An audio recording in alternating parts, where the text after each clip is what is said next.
So we're going to dive into Hawaii duty stations.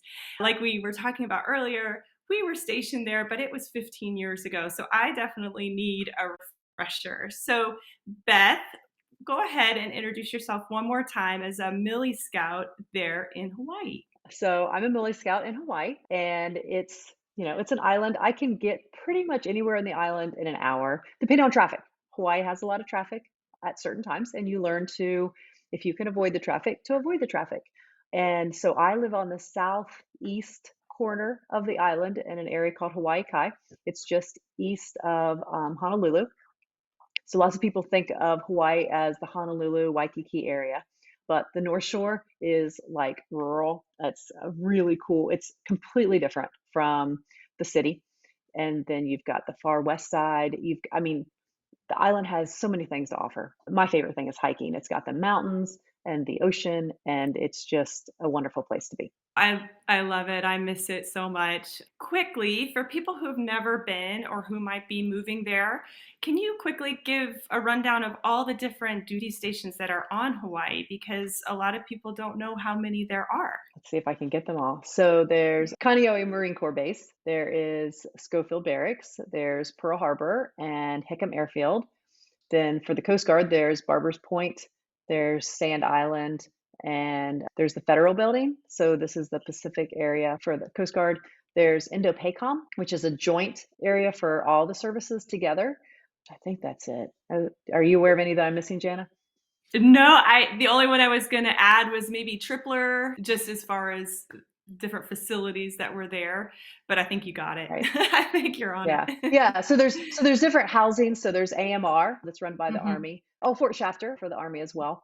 And like you said, Tripler is, if you ever come here, all of our guests are like, "What's that big pink building?" Oh, that's the Big Pink Hospital, Tripler. It's a huge hospital. Yep, that's where my first daughter was born. So Tripler has a place in my heart for sure. As far as the housing, I know that there's all sorts of different housing areas and different housing options there. Some of it looks a little bit different because space is always an issue in Hawaii, right? It's very limited. So if Right. someone were moving there, what would you kind of guide them as far as military housing? And then if they wanted to live off post, what would that look like? There's lots of military housing options. There are tons at Schofield, and like I said, Fort Shafter has some, and Pearl Harbor and Hickam. It's a joint base there. And then AMR is right outside that. And there's another one run by the Army. There's just a ton of military housing. But lots of some people choose, they don't want that community. They don't want to be part of that. They would kind of like to, I mean, lots of people love it here and buy their own place. We've got friends who purchased a condo and they're PCSing this summer and they're keeping the condo because they plan to come back. Right now, the housing market is just like it is everywhere else. It's crazy. So what I'm finding is people coming in right now are finding the most affordable option is to live in military housing. And there's a lot of that available. There are certainly you can put your name in at different housing locations that are closer to where your spouse might be working. And there may be a list. So it just depends on your spouse's job and where they're going to be located and what works best for you.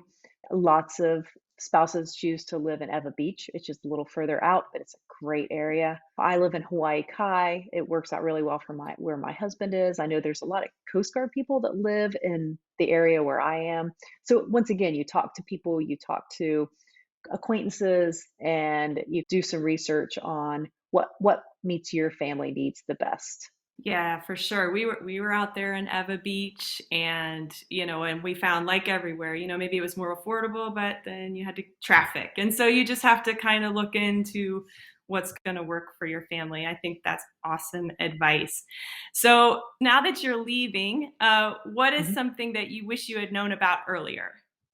My favorite thing to do on the island is to go to Hickam Harbor and do outrigger canoeing. That's something that I wish I would have learned about sooner. Hickam Harbor for military spouses is the most affordable option. They're fantastic. That's my favorite. That would be my favorite thing that I'm going to try to do one more time before we leave. I have not been a hiker in the past, and that is my very favorite pastime activity is to hike. There's just so many beautiful places to go and see here. So I would Yeah. recommend getting out. Getting out in Hawaii and seeing Hawaii. It's just one of the most beautiful places I've ever been to or lived. And so I've talked to friends who lived here many years ago, and they were like, "Oh, I never did that. I never did that. I just kind of stayed home." My recommendation is get out and enjoy it. It's, you may not have the biggest house because it's Hawaii and they're not big houses, but get out and enjoy the beautiful area. I love that. Yep. You could do a different adventure every weekend. Well, Beth, thank you so much for joining us and good luck on your move back to the States. I know it sounds like you're going to miss Hawaii. So thank you. Thank you.